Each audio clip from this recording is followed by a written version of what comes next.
Will Rogers once said that there are three kinds of men: the ones that learn by reading, the ones who learn by observation, and the rest of them have to pee on the electric fence for themselves. Well, in my humble opinion, America is in for a big shock. Hey, everybody, my name's Will, your favorite rural campaign and elections expert, and let's talk about it.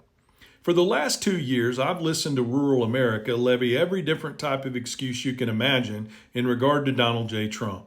That's just Donald being Donald. Donald always says crazy things, but he never does them. He's only going to deport the criminals. He won't do the tariffs again because he knows just how bad they were the last time. He's just going to get rid of the people in the deep state that cause problems for him, not everyone. And yet here we are 2 weeks into his new administration, and he's shown a willingness to deport agricultural workers in this country, even if it means raising the price of food by 200% in some cases. He's not only terminated the federal employees who investigated him, but many other employees responsible for some of the most critical national intelligence and defense work that our country has to offer, keeping our children and grandchildren safe. He's given Elon Musk the keys to the kingdom, including the personal information and the Medicare and Medicaid systems of hundreds of millions of Americans. Two of his largest initiatives have already been ruled unconstitutional by federal judges. And today, he stayed true to his word to place 25% tariffs on Mexico and Canada and to increase tariffs on China by 10%.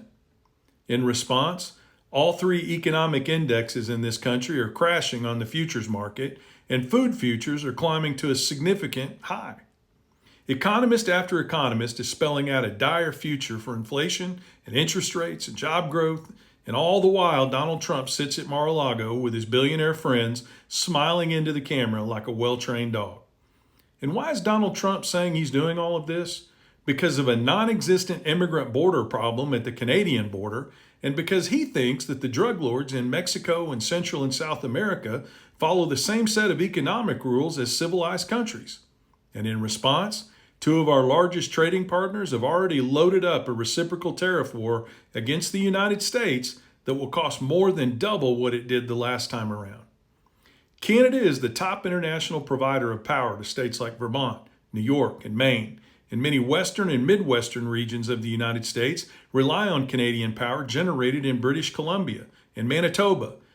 In all, about 30 states receive some of their electricity from Canada. And guess what? That's the first threat that Canada's levied against the United States, to reduce or stop power production and the flow of power into the United States of America.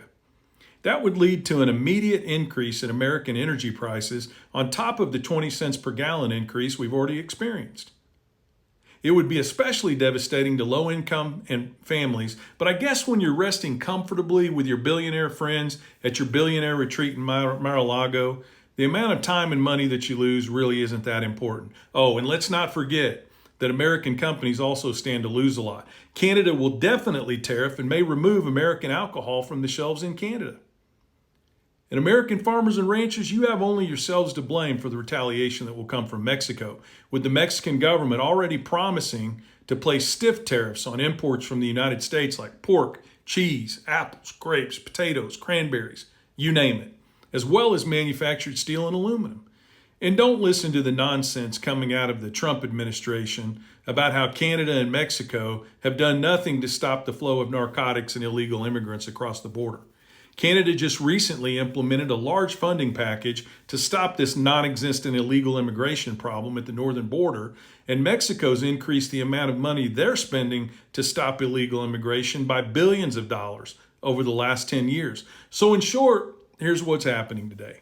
All three markets are tanking, futures on food have already begun to increase, and the markets are reflecting an additional increase today.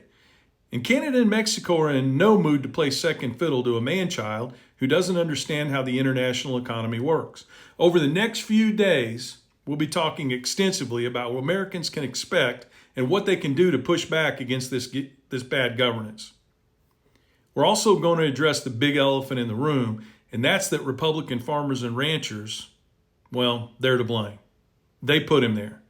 They're going to have a hard time convincing Democratic politicians to support subsidies to bail them out of a problem of their own making. And we haven't even discussed the fact that China is more prepared for tariffs this time than they were the last time around. They've got no disease in their pork industry.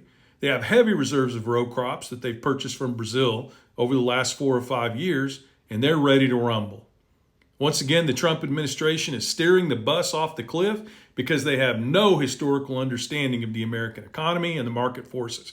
But you can rest assured that there will be a tariff in place that will allow the Trump family and all their billionaire and multimillionaire supporters to make money off of these tariffs while the rest of America is in misery. Because when it comes to the Trump family, if you follow the grift, you find the root of the problem. My name's Will. That's the news from the Back 40, and I hope you have a great day.